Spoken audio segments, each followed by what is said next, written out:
সকলকেই জানাই শুভ ভাতৃদ্বিতীয়া বা শুভ ভাইফোঁটা।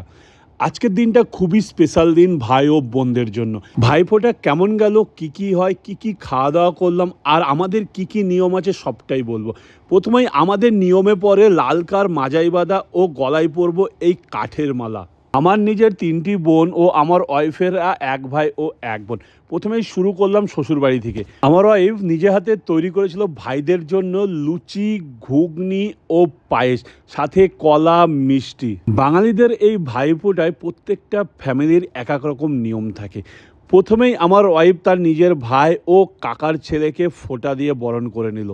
আমার ছেলে এখানে তার দিদার কাছে ফোঁটা নেবে, আর তার জন্য সে খুবই খুশি। এখান থেকে ফোঁটা নিয়ে চলে যাব আমি আবার নিজের বাড়িতে, সেখানে তার ঠাকমার কাছে ফোঁটা নেওয়ার জন্য। আমার একটাই ছেলে, তার বোন বলতে তার নিজস্ব কোনো বোন নাই, কিন্তু আমার 2 ভাগ্নি আছে, কিন্তু তাদের এখনও 5 বছর বয়স হয়নি বলে তাদের কাছে ফোঁটা নিতে পারবে না। আমাদের নিয়মে যতক্ষণ না বোনের বয়স 5 বছরের উপরে হচ্ছে তাদের কাছে ভাই বা দাদারা ফোঁটা নিতে পারবে না। তারই জন্য দিদা বা ঠাকুমার কাছেই আমার ছেলে প্রতি বছর ফোঁটা নিয়ে থাকে। দিদা বা ঠাকুমার কাছে ফোঁটা নেওয়ার সবথেকে বড় খুশির কারণ হলো তাদের কাছে পাওয়া গিফট। ওটাই সবথেকে খুশির কারণ আমার ছেলের। শ্বশুরবাড়ি পর্ব শেষ করে তারপরে চলে আসলাম আমার নিজের বাড়িতে। সেখানে তখন আমার নিজের মেজো মামা এসে হাজির।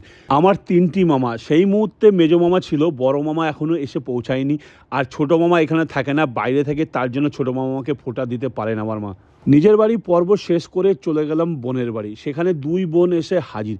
ছোটো বোন আসতে পারেনি, তার কারণ তাদের বাড়িতে কিছুদিন আগে একটা ট্র্যাজেডি ঘটনা ঘটায়। তার জন্য এই বছর কোনো রকম ফোঁটা বা কোনো রকম উৎসব পালন করতে পারবে না। তার জন্য আমিও খুবই দুঃখিত। সকাল থেকে 2 বোন না খেয়ে আছে। আমারও পৌঁছাতে অনেকটাই লেট হয়ে যায়, প্রায় 12:30 বেজে যায়। তো ওরা ততক্ষণ সব কিছু রেডি করে নিয়ে আমার জন্য অপেক্ষা করছিল। এইবার ফোঁটা হচ্ছে আমার জ্যাঠার বাড়িতে, যেখানে আমার জ্যাঠার ছেলে, জ্যাঠার মেয়ে ও আমার বোন সবাই উপস্থিত ছিলাম, ফ্যামিলি সবাইকে নিয়ে। এটা হলো আমার বড় ভাগ্নি, মানে আমার মেজো বোনের ছেলে। সো এর এখনও 5 বছর হয়নি, তার জন্য ফোঁটা দিতে পারছে না, কিন্তু আমার ছেলে তার জন্য প্রতি বছর গিফট নিয়ে যাবে। দাদা বোনকে গিফট দিয়েছে, তার জন্য বোন তো খুবই খুশি। আর বোন উল্টে দাদাকে রিটার্ন গিফট দিয়েছে, তার জন্য দাদা তো খুশিতে পাগল হয়ে গেছে। আর গিফটটা ছিল খুবই স্পেশাল, সেটা আমি একটু পরে খুলে দেখাবো তোমাদেরকে। এটা হলো আমার ভাগ্নে, মানে আমার বড় বোনের ছেলে। তাকেও তার দিদি গিফট দিয়েছে, সে পেয়েও খুবই খুশি। বাচ্চা কাচ্চারা তো গিফট পেলো, সেটা তো দেখালাম। আমি কি গিফট পেলাম, আমি বোনদেরকে কী দিলাম, সব কিছুই আস্তে আস্তে দেখাবো। তার মধ্যেই আমাদের নিয়ম সব কিছু মেনে ভাইফোঁটা পর্ব শেষ করা হলো। খিদা তো খুবই পেয়েছিল, তার সাথে এই পাতে ছিল কলা, লুচি, আলুর দম, মিষ্টি, অনেক রকমের। ভাইফোঁটা, যা ভাতৃদ্বিতীয়া বা ভাই দুজ নামেও পরিচিত, একটি হিন্দু উৎসব যা ভাই বোনের মধ্যেকার পবিত্র বন্ধন উদযাপন করে থাকে। এই উৎসবে বোনেরা তাদের ভাইদের দীর্ঘায়ু ও মঙ্গল কামনায় কপালে ফোঁটা দেন। সাধারণত কার্তিক মাসের শুক্লপক্ষের 2য় দিনে উৎসবটি কালী পুজোর পরেই হয়ে থাকে। এই উৎসবের মূল হলো ভাই বোনের অটুট বন্ধন ও একে অপরের প্রতি ভালোবাসা ও মঙ্গল কামনা করা এই উৎসবের মূল উদ্দেশ্য। এই ভাইফোঁটা উদযাপনের বাঙালিদের ঘরে ঘরে অনেক নিয়ম আছে। বোনেরা ভাইদের সামনে প্রদীপ শিখা, ধান দুর্বা, আতপ চাল ও পানের মতো পবিত্র জিনিস দিয়ে বরণ করে থাকেন। এরপর বাঁ হাতের কনিষ্ঠা আঙুল দিয়ে চন্দনের ফোঁটা ভাইয়ের কপালে দিয়ে থাকেন। এই সময় বোনেরা একটা বিশেষ ছড়া বলে থাকেন, সেইটি হলো: ভাইয়ের কপালে দিলাম ফোঁটা, জমের দুয়ারে পড়লো কাটা, যমুনা দেয় জমকে ফোঁটা, আমি দিই আমার ভাইকে ফোঁটা। এবার তোমাদেরকে দেখানো যাক আমার বোনরা আমাকে কি দিয়েছে। আমার মেজো বোন দিয়েছে এই ফার্স্ট র্যাকের ঘড়িটা। বিশ্বাস করুন, গতকালকেই আলোচনা করছিলাম আমি ও আমার ওয়াইফ যে অনেক দিন একটা ঘড়ি কেনা হয়নি। এই ঘড়িটা পেয়ে আমি খুবই খুশি।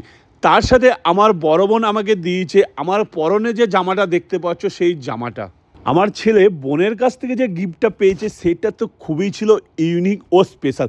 একটা জলের বোতল, সেখানে ভাই ও বোনের ছবি ও ভাইফোঁটা লেখা। গিফটটা খুবই স্পেশাল লাগলো আমার কাছে।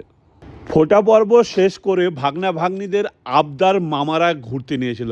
তো আমি ও আমার ভাই মিলে 2 ভাগনা ভাগ্নি ও আমার ছেলেকে নিয়ে চললাম বাইপাস ধাবার উদ্দেশ্যে। আর সেখানে ছিল এই দোলনা, আর এই দোলনা পেয়ে তাদেরকে আটকায় কে আর তাদের খুশির সীমানা ছাড়িয়ে যায়। এই দোলনায় অনেকক্ষণ সময় কাটিয়ে মজা মেরে তারপরে চলে আসলাম বাড়িতে। তো কিছু হয়ে যাওয়ার পর আর একটাই আমার এই বাড়িতে ছোট্ট সদস্য আছে, সেটা হলো এই ভাগনা। সে তো পুরোটা দিন ঘুমিয়েই কাটিয়ে দিল যখন থেকে এসছি। ঘুম থেকে উঠে এসেই আমার কাছে একটু আদর খেয়ে নিল। সত্যি এত কিউট কি বলবো, আর ওকে পেলেই শুধু চটকাতে ইচ্ছা করে। দুপুরের আহারে ভাইদের জন্য ছিল special fried rice, chilli chicken ও চিকেন কষা। দুপুরের খাবার শেষ করে ভাইফোঁটা পর্ব এখানেই শেষ করিলাম। আর তোমাদের ভাইফোঁটা কেমন গেল কমেন্টে অবশ্যই জানিও।